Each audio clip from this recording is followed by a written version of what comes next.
and welcome to the Confusion Wrestling Podcast, the last bastion of independent wrestling. I'm your host, Rob Kammer, and we're getting drunk and we're playing basketball.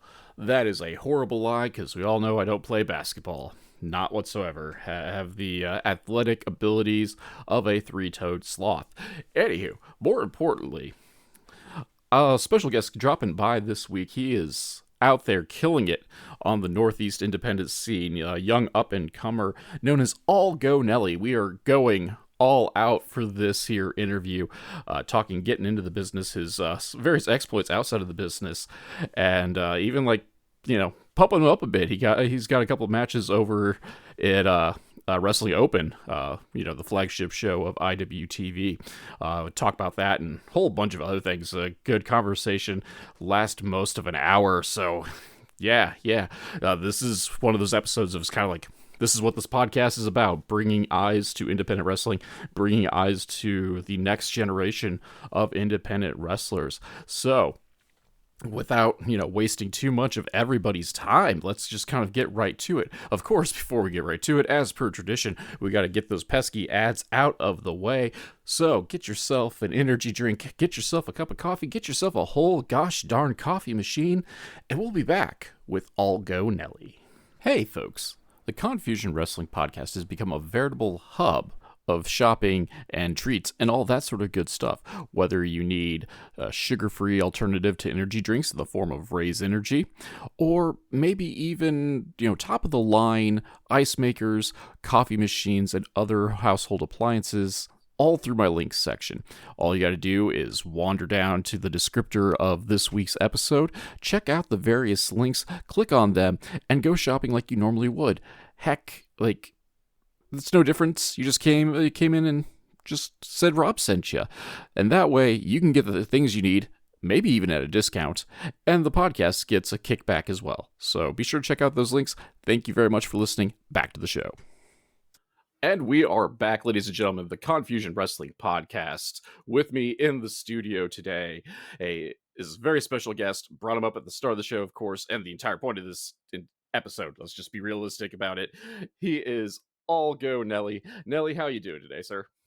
Oh man, I'm doing great. Just like every other day, if another day, another life, another day to be 1% better.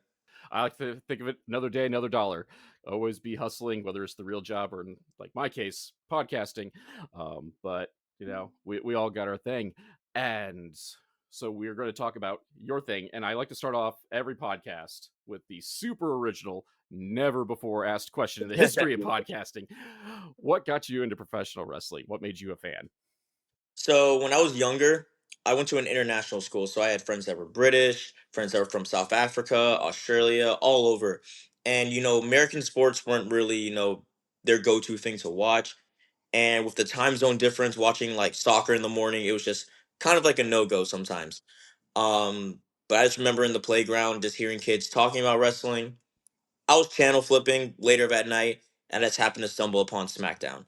And I remember that I was watching Finley beating someone up. I forgot who it was, but I was hooked.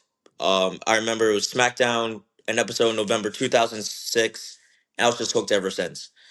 Um, I went to college and high school for amateur wrestling, so I knew this was in somewhere I wanted to do. I kind of got sidetracked. I started pursuing fitness as a career. I started working at an aquarium actually, and then quarter life crisis hit. I was like, it's now or never. You're not getting any younger, and I decided to become a professional wrestler. Worked in an aquarium. I have not had that pop up in the podcast. So, what? So what did you do at the aquarium? Did you actually do the taking care of the fish stuff, or were you more, I guess we'll call it like frontline with the crowd? Frontline with the crowd. We had a bunch of touch tanks there. You could touch a stingray, you could touch crabs, you could touch jellyfish, you could touch a horseshoe crab. We actually had the if you know what a sturgeon is, you could touch sturgeons. And then we had a seal tank. And unlike some aquariums where it's like glass this, glass that, like you could actually like peep your head over the seal tank. So we had to make sure nobody threw stuff in there, nobody jumped in there or anything. And you would with this was a pretty popular aquarium. It's like one of the best in the East Coast, and you get so many people, and man, I was like every day I was like, okay, what am I going to see today? What is the one thing I'm going to go home and be like, I can't believe I really just heard that or said that, or like what the heck? That's working with people, like whether it's retail or healthcare or anything, like dealing with people. That's just something new every day. Every day. And I guess with the fish petting zoo, you probably have like more a batch of unique takes compared to like say like my days of working residential care or even now other caseworker stuff. Like that's crazy, go nuts. Um, but so to go along as you put it, the quarter life crisis. So was there anything in particular that made you say like, yes, I'm going to cross the guardrail, I'm going to become a professional wrestler? I went to WrestleMania 40, and between like the college life, the work life, I was working every day, and I was working early morning to late evenings. So I wasn't really having, and I don't have cable, so I wasn't really like watching wrestling as much.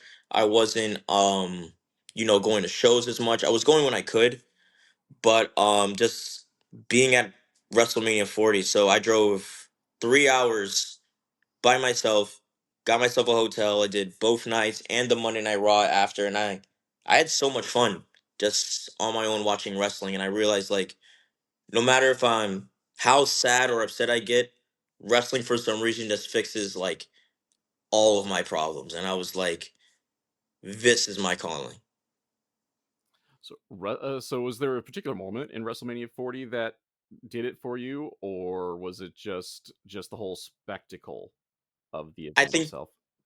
I think just being there, and I just think like like doing the same job every day can sometimes you get a little like what else can I do? Like I feel like I need more in my life, and I just feel like wrestling kind of like, like it just I've always been passionate about it. I always talked about it, and like I met a couple of my friends from middle school the other day, and their dad was like, you've always said you wanted to be a wrestler. Like ever since you were like 12 years old, that's what you said, and you finally chased your dream. So I think I kind of like felt a pull towards it. I felt something like, like it's time. Like it's time to go do this. Oh, that's fair. I mean, we all kind of have that push to the I don't know to follow our dreams in one way, shape, or form. I had David Lawless, the Gavel, on, and he basically kind of like echoed like I work my job, like I have a good cushy gig here, but I also see like everyone around me are like zombies. They're all just punch in, punch out. There's no life left in them. So I don't want to do that. So I'm going to, follow. In his case, his dream too was professional wrestling. So, despite being a decent attorney, decided to go learn how to take bumps, and now he's the gavel. Uh, but like I find that I always kind of find that fascinating when people kind of get into the business just a touch later than most of the folks that come in like right after college or right after high school or whatnot. Yeah. Was there anything? Was there for the school that you went to? Was there any like deciding factors that made you choose that school over say like making that trek to say like a Nightmare Factory or Black and Brave or whatnot? So I live in Connecticut, and the closest one to me was Paradise Alley, and it just worked out, and the training schedule worked out with my work schedule, and I've been so happy being there. The people I've met there are great. The talent there is great. The coaches, the trainers, everyone there is just so great. And we actually have a show tomorrow, and I'm very excited for it. And coming from the athletic background of amateur wrestling, like how did that prepare you for the pro stylings? It was like obviously there's a big difference in how you do things compared to amateur wrestling, but I like hearing that like everybody's like unique take on like, oh, this is what killed me compared to amateur wrestling, or amateur wrestling had like was did this so much harder than the pro style. So like what was like compare and contrast coming up in amateur wrestling and then switching to the pros. Getting gritty, like wrestling, we there was just some days we would just like go like amateur wrestling. There were some days we just go at it for 2 hours. We sweat, And obviously, amateur wrestling, you got to weigh yourself, and you could lose like 4 pounds of. Obviously, it's water weight, but you could lose like so much water weight in one practice. And obviously, you're getting slammed. People are grinding their hands in your face and stuff like that. So that's kind of like what prepared me for that. Um, a lot of the jumping, a lot of the picking up and stuff like that. Amateur wrestling helped me for that. I would definitely say like there are, like you said, there are like some similarities. There are some differences there. It's like there's a right way in amateur wrestling, and there's a right way in pro wrestling. But in amateur wrestling, I feel like there's so many different ways to do things, you know. And I guess depending where you train, they're going to say like this is right, this is wrong. But I feel like when you enter the pro wrestling world, there's like this is the right way, this is what's going to work on your opponent and stuff like that. That's fair. I guess we'll say the end goal of each sport is just a touch different, but you still got to know the body mechanics. You still got to know momentum, and at least in the world of professional wrestling, at least knowing how to you got to follow certain rules just to keep your body safe as you're airborne or being thrown around quite as well. 100%. I also was after amateur wrestling and before pro wrestling, there was a brief period I was experimenting with powerlifting too. Oh, really? So, like, what Yeah. what what made you decide to do the powerlifting thing? I base all my workouts around bench, squat, and deadlift, and I always wanted like that's always how I trained, and I've always wanted heavier numbers, and I gradually kept seeing my numbers go up. And once I finally hit 405 deadlift, I was like, okay, now we're building something here. Once I finally hit 315 squat, I was like, okay, now something cool is happening here. And obviously, you try to build your brand as a fitness coach, as a power lifter. You follow the people in the area, you talk to the people in the gym and stuff like that. And I had a couple people DMing me like, do you want to actually like compete? And I never really thought about competing. But I was like, all this hard work has to go to something. But at the end goal, I went to deadlift as much as I could. I went to squat as much as I could, bench as much as I could, and I reached numbers, that I just seemed so far fetched, and I was like, oh my god, like all this training is now paying off. So, did you actually get to do any competitions, or was it just something you kind of entertained? I've done 3 competitions. Any thoughts? I guess before I kind of try to pivot a little bit, any thoughts of continuing doing powerlifting, or is it now just training in general, just to keep you in ring shape? It's just training in general with powerlifting. Again, just learning the sport. You want a specific setting to train in. You need specific barbells. When you compete, you use kilogram plates instead of pounds. And they feel a lot different. They move a lot different. The training also like what was time consuming for me was just not even the workout. It was just putting on the weight, putting on and taking off the weight off the barbell, and then this. You just never know with wrestling. I remember like after like my first month or two, like I would be like, oh my back or oh my legs, So it's kind of hard to know how the progress when your body is like, no, we're not doing this today. No, we're not doing that today. And especially too, like you the traveling, and like I've driven 15 hours, 18 hours to Tennessee, and it's like, well, when am I gonna get my powerlifting in now? Or it's like you're coming back from a show, but you got work 2 hours, so you get hardly any sleep. It's like, do I want to not get any sleep after work, or do I want to like actually take care of my body? So it's kind of finding that balance now. That's why I don't see myself going to powerlifting anytime soon. I'm not saying it's a no, but for right now, the pro wrestling is the main thing I'm focused on. Well, that's fair enough, and you're young enough. There's plenty of time to pivot, and like Lord knows there's enough wrestlers that have kind of I don't know. I'm not going to say it's found a balance, but have taken time to do both, depending on where their mental state is at the moment. Looking like your Alex Hammerstones, Jordan Graces. I mean, it's not they're not doing powerlifting, but competitive bodybuilding.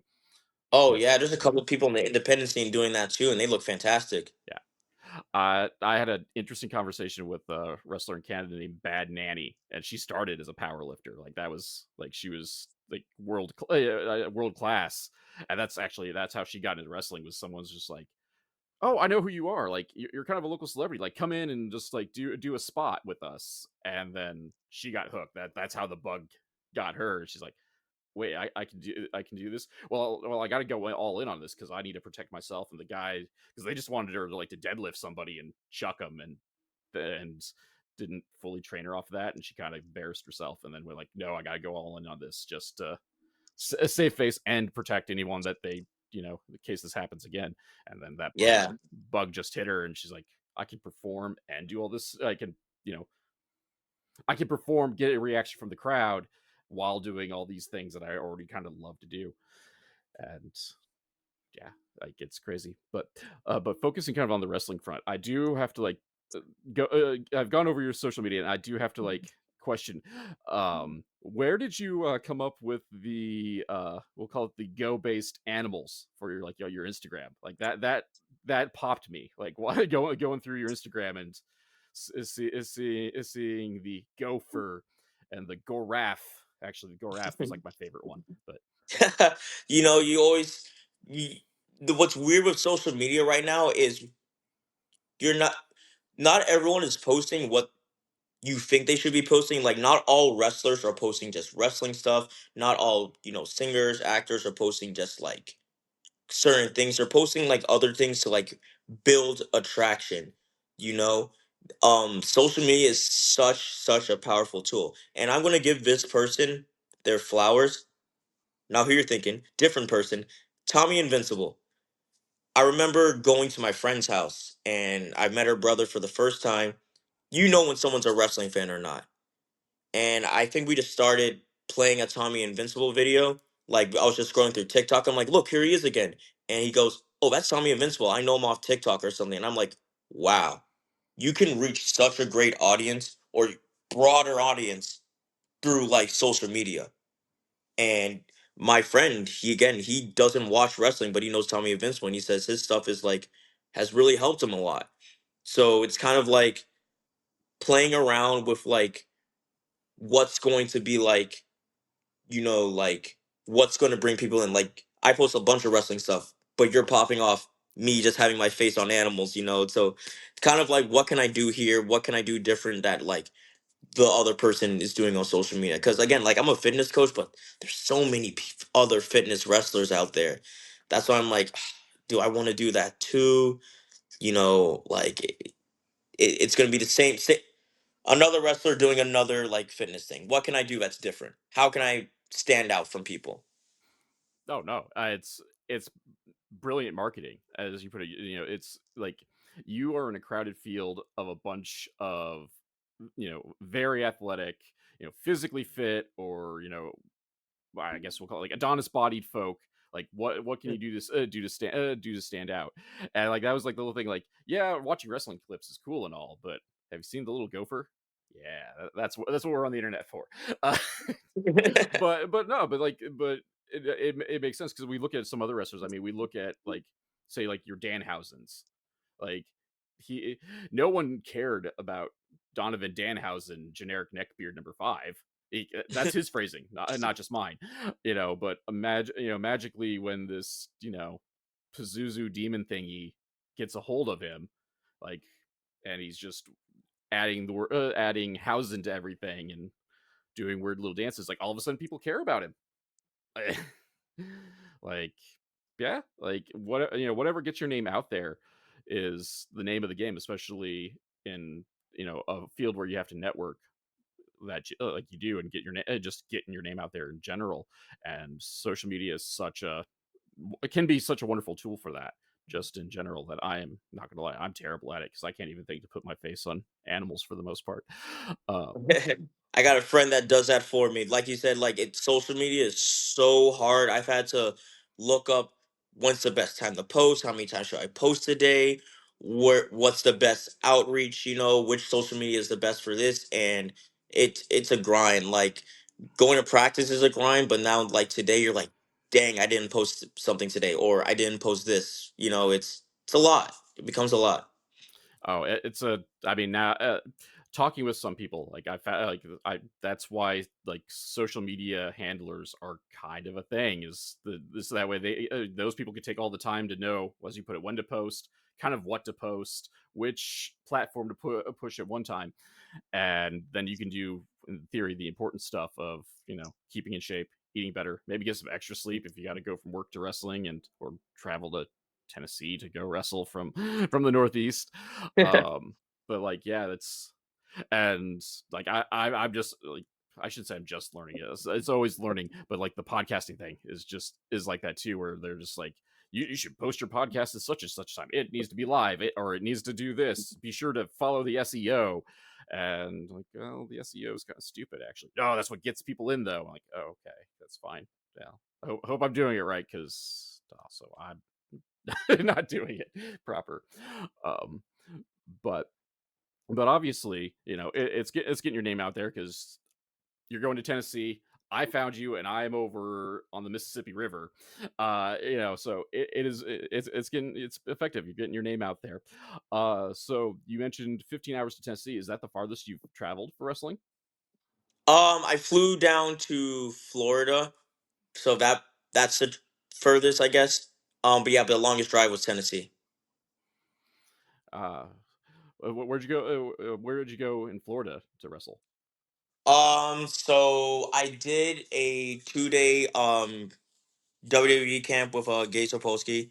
And that was and then I wrestled for WWLN, the wrestling network down there at the OC Roadhouse. And then I went to Storytellers in Orlando. They post a bunch of clips on Instagram all the time. And they were doing a Mike Chioda seminar, but they also needed some wrestlers to help out with the referees. So and then they had a show the next day. Oh, nice. So you kind of got the whole kind of a whole like, experience out of the deal as well, not just coming down there to wrestle, but the seminars and the tryouts. So that's cool. Yeah, Oh, definitely. but you're based out of the northeast though. So like, where are your I guess to make you choose like favorite children, it's like where what are your favorite places to wrestle out in the northeast? I love wrestling for my school, Paradise Alley. Just there's there when you build where you start and where you build where you wrestle and the fans just start loving you more and more instead of just like, okay, I wrestled for this promotion, now it's on to the next, now it's on to the next. When you just start building what you have, it's loud. It's like one of the loudest reactions I've had. I've been on Wrestling Open twice. That was super fun. Great crowd there. I think my favorite or one of the best was Focus Pro recently, because a bunch of my friends came. The fans were right up against the ring. I loved it. It was awesome. But if I have to say, I think my favorite places to wrestle is Canada. Nothing beats Canada. Canada is so fun. The fans are crazy there. I've heard that more than once, and I do think that's just an interesting little answer. How so many folks are really like Canada's where it's go where to go. Like even if I'm wrestling on this like on like a small town in Nova Scotia, the crowd is just rabid, and I think that's Hmm. as a dumb Midwesterner, I think that's fascinating. But you brought out the like the satisfaction of working the kind of the school show. So, oh, like where was I going with that? I'm going to pretend I was going to edit this out, and I won't edit this out at all. But I guess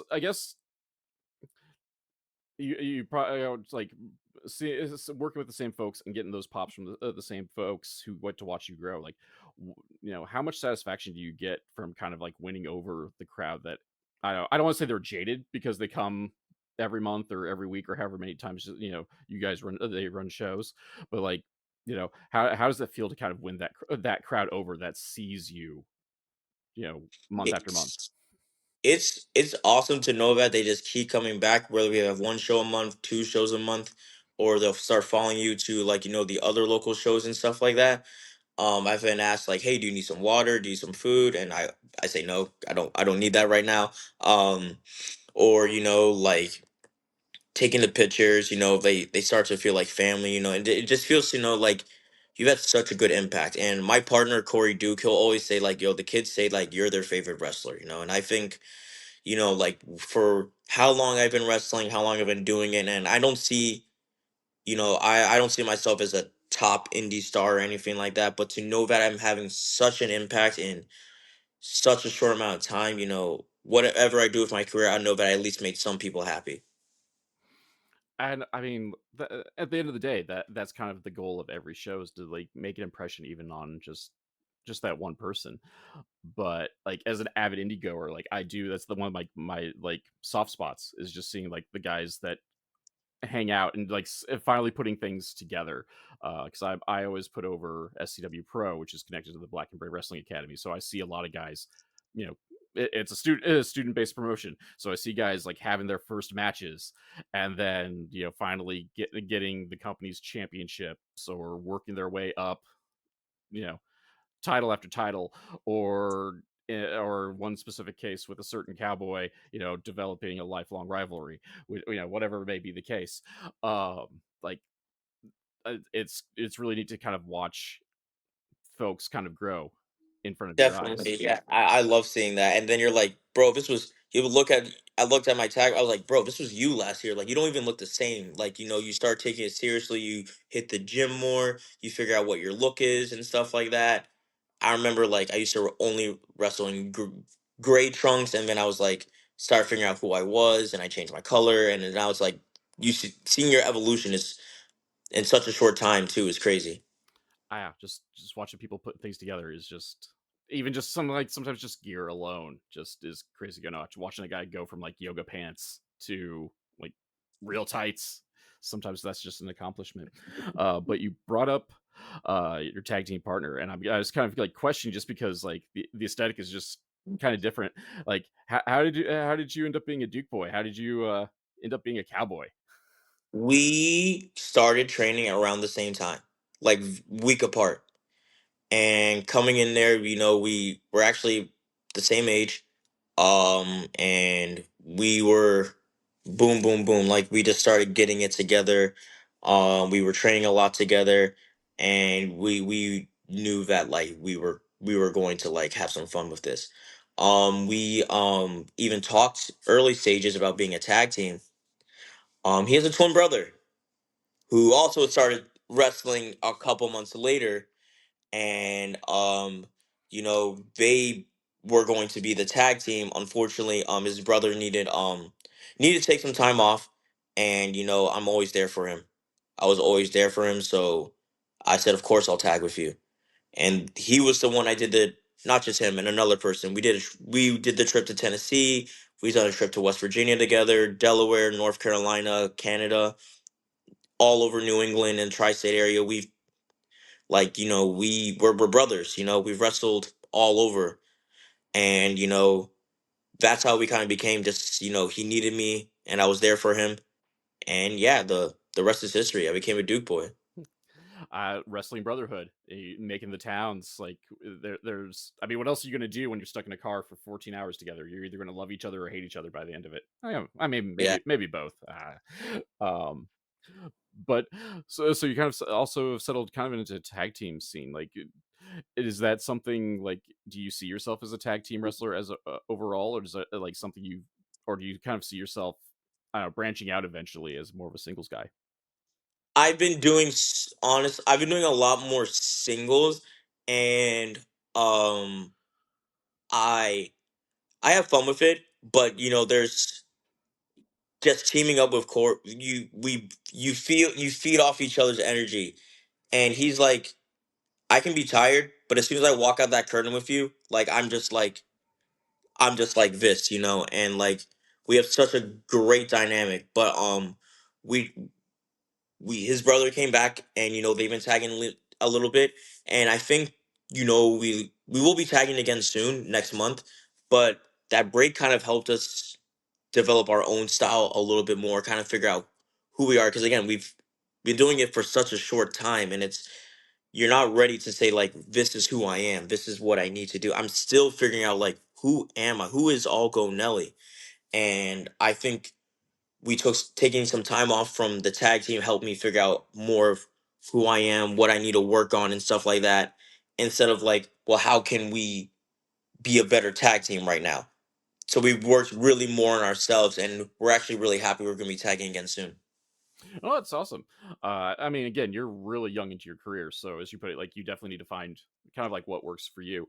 I know I've talked to some like folks that they didn't appreciate tag wrestling until they started being in tag, and they just like some of the creativity aspect of it. Like they felt they could be a bit more creative in the tag team, more I think more along the lines of just uh, the intangible aura kind of based things, and then of course some of like the tandem maneuvers they come up with.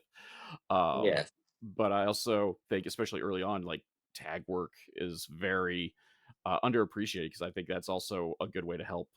I don't know, kind of like figure things out and having someone to have your back to bounce ideas off of, like right then and there. Not that there isn't 20 people in the locker room who isn't willing to help out, but it's different when you have some guy or a girl who just knows how you work right now. And having someone who's going to help, like if I post something, I know 100% my tag partner is either going to share it, he's going to like it, he's going to comment on it.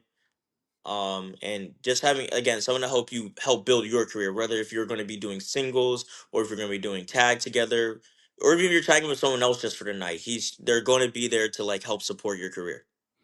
And again, that's I mean, again, networking and professional wrestling plus the lifelong bonds. Like, I mean, I don't want to make So everything sound like it's a business decision, but you got to be tight knit, and it's called a brotherhood for a reason. exactly. So that so you're Duke boy, you're all go. We didn't really cover like where did the all go part of your name come from because I'm all over the place because evidently I undiagnosed ADD or something of the like. But where did all go for all go Nelly come from? My trainer was just like because I'm Nelly, that's who I am, like, and he was just like, I think you're just all go, like you never stop, you just keep going. And I was kind of like, okay. So I remember, like I said, I just came out silver trunks. I remember I wore like a weird, like kind of like fur coat my first night, coming out as all Go Nelly. And Corey started off as a Duke, and I remember he had a match before me, and he went out wearing a cowboy hat, and I'm like, okay, he has something to like get a little pop with, the cowboy hat. What can I do? And I was like, well, I'm Go. Maybe if I come out with a go sign, that would work. And I kind of thought about I was like, let's just try it. Why not? So I remember like I had it, I'm in the locker room, and then somebody said it. He's like, because you can't just get a single go sign. It's either go and then stop on the back. Like that's how you get it. And he was like, yo, you should just tell your people to stop in matches. And I just looked at him and I said, what? He said, you should just tell people to stop. And I was like, oh, okay, I guess, you know? But then like that's when I was like, all right, hey, now we're starting to build something here. So after my trainer kind of gave me the name, I started thinking like, well, go is green. Now I have a color to go with. I have like a chant to go. Go is the easiest thing to chant. It doesn't take a lot of words, doesn't take a lot out of your breath. And then I had someone who I could be. All go. Like I'm just a person who's never stopping, always hungry, and always keep going. And that's pretty much who I am. I think I got 3 hours of sleep last night because I went to the gym at 11 and I had to be up for work at 4. So between showering and like getting myself ready for bed, I didn't really sleep that much. But here I am. Going on the podcast too, never stops. So truth in advertising, and I think it's neat the baby steps of just like chaining one thing kind of after another. I'm just a nerd, but and you talked about the stop go thing. Are you familiar with the wrestler Shane Storm? He's been retired for a wee bit, but uh Hmm, not sure. okay.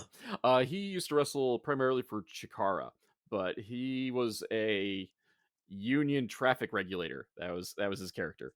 That and mullet. That was also his character. But he also rocked. It was stop and slow because he was traffic guy. So there's my humble recommendation. If you're looking for a random podcaster to give you homework and you need some more like stop go stuff, find some like Chikara from around like it was like 2005 to 2008 ish or so. It was like the heyday of Shane Storm. Like good worker, don't get me wrong too. But if we're looking for some things to build off of involving stop go, he's your guy. Um, but I got it. I got it. Definitely have to watch some film. I mean, if nothing else, just watch the matches just because they're good matches too. But I don't know how heavily you want to lean into the stop go thing either. So some people are it might be a little too kitschy for some folks.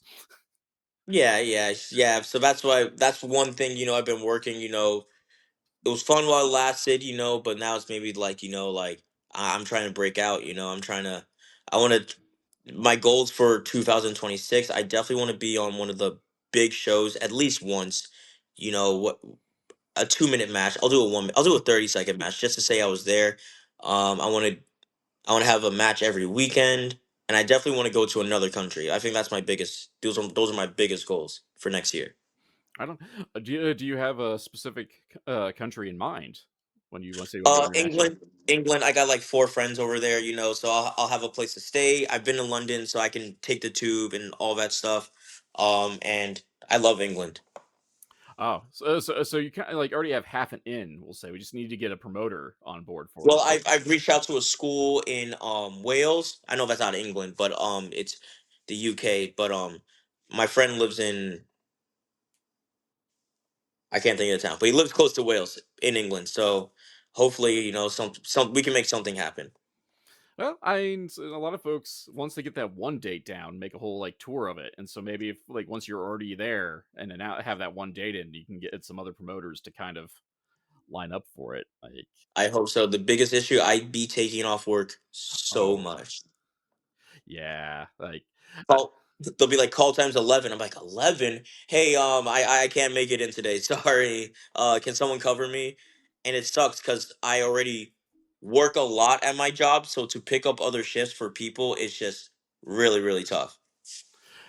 yeah. Oh God, that's the thing. Like I'm bad, and I don't think about when talk with folks of like some people have some pretty sweet gigs outside of professional wrestling, and wrestling is just yes, wrestling's the dream, but that dream right now is also not paying the bills necessarily. Or some folks, not naming names, like allegedly have like really good jobs outside of wrestling, and that's why they've never I don't know hit it big per se.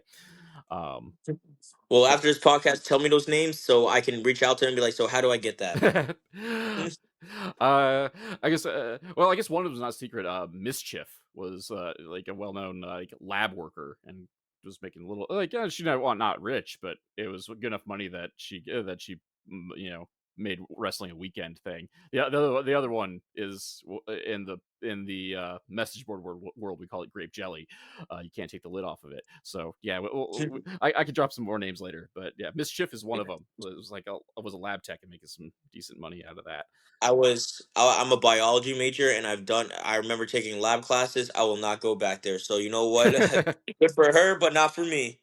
We all got that. I've talked to people whose job is like, nope, good for you, and people who have talked to me like in some of my background of like, nope, nope, I want to smack people too much dealing with what you deal with. So all good. But hopefully, you can get that worked out. I don't know. You can do the Matt Striker thing and just take some sick days maybe, and hope no one notices because it's at least not WWE. So no, you're not going to be on national TV maybe going to England. That's how he got in trouble back in the day, taking sick time to go wrestle on WWE television. Um, so England international travel. Are there any specific promotions that you are really looking to kind of branch out into, as well as just kind of goals for whether it's next year or 2027, or I like to call it 5 year plan? Like, what do you want to do? What do you want to achieve like within the next 5 years? Definitely in the next 5 years, I want to be signed. That's like the big one. I would love WWE. I would love AEW. If I have to go to New Japan, I used to be so into New Japan. I was like, nope, I am coming here. I don't care what anyone says. I can care the money is. I'm going to New Japan. But right now, I'm feeling like I love WWE. I love AEW, New Japan. I'm just like, um, I'm pretty open minded. But if I had to stay independent, definitely GCW. GCW in Hartford, Connecticut. I don't know what's in the air there. They did two shows a year apart in Hartford.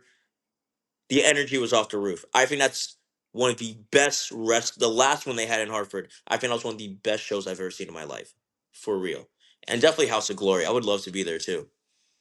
I those are some pretty big names. I mean, obviously GCW's like arguably like I don't know, you'd say like the fourth, maybe fifth biggest promotion in the country right now, and obviously they're off the charts, just all over the place, all over the country. Just in Alaska fairly recently too, so I think that would be interesting just to wrestle in Alaska, just to say you did it. But that's Yeah. my wrestling dreams, not yours, and I'm not even a real wrestler. Um, but yeah, There's just so many dream matches from GCW that I would love to have. That's really a big one.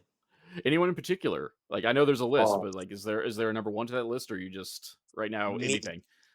I would love for me and Corey Duke to wrestle Jordan Oliver and Alec Price. I've just watching Alec Price, I'm like, dude, this dude, that guy can go. And Jordan Oliver, he's got so much energy. I'm like, I don't care if we lose. I don't care if they beat the dog out of us, man. I just would love to be in the ring with them just to say I did it. I mean, I can't say enough about Alec Price. He's so like I don't know how he's not bigger. Like he is so his style is just so different compared to everybody else's out there. Like I don't know, maybe he's too Boston for everybody. I don't know. If that's a there's some negative connotations for that. I don't know. But yeah, no, that I think that'd be a fun matchup. And then House of Glory's out there like low key killing it too. Like it's not getting like I don't know, it's not getting the love like some other promotions are, but I went to their last show where they had the Hardy Boys wrestle the main event. You could not move in there. There were people standing on pillars, standing on chairs and like couches. I'm like, "Dude, this is crazy. You could not move." I got a friend who lives out in Rochester, and he is like the biggest supporter of House of Glory. And he's always like sending me clips on Instagram of like whatever's happening, and like I haven't had a chance to talk with yeah, now I'm blanking. Um, I got to hang out with Jay Lyon anyway. Anyway, Oh yeah, Midas Black. I've not had a chance to talk to Midas, but yeah, Jay was super cool to hang out super with cool, him, super cool. and it's like more willing just to talk, give pointers from his point of view, and just kind of just I don't know, shoot the shit. Like I had him on the show, and then like I should have just kept things rolling because we talked for like 2 hours after the fact too, like just all weird wrestling nerd shit. Um, but no, that I think that'd be super cool as well, and especially as you put it, if the energy is that off the charts and they're low key killing it and getting talent like the Hardys. I mean, say what you want, but the Hardys, one of the teams that put tag team action back on the map. And plus, they got Mike Santana's last name. Mike Santana's still the champ over there. I think he just won the title. Charles Mason. Charles Mason. Okay, I'm a touch behind. I didn't get that clip, but either way, like Santana's come in and is killing things. Charles Mason is no slouch either. I've actually had a match with him. Really? Yeah, and it was on Wrestling Open, and he didn't have the belt with him, but to me, in my that was my Wrestling Open debut, and I had to make a name for myself. And I'm walking around like, okay, okay, you got this, you got this. You're wrestling Charles Mason, one of the biggest stars right now. You're wrestling the House of Glory champion. I totally forgot he was the House of Glory champion. And once I said that in my head, I was like, holy crap, I'm wrestling the House of Glory champion right now. Like, yeah, it was a surreal moment for me, just saying like, wow, like you've been really working hard. No, I mean that's. I feel like that's kind of a reward. I mean, so you put like House of Glory champion, but I mean they may not have referenced that so much on Wrestling Open, but I mean just the fact that you got Charles Mason and Wrestling Open like is kind of like the flagship of IWTV for the most part. Oh Like yeah, it's like one of the things yeah. they promote the most. And IWTV, like I would argue, is probably the biggest wrestling streamer. I mean that is fully based on wrestling. I guess a Triller you could I don't know wander off into boxing and MMA, but like IWTV, like that's the thing. Like, that's always on their front page is Wrestling Open. So Yeah. you're getting flowers already, whether you think about it as such or not.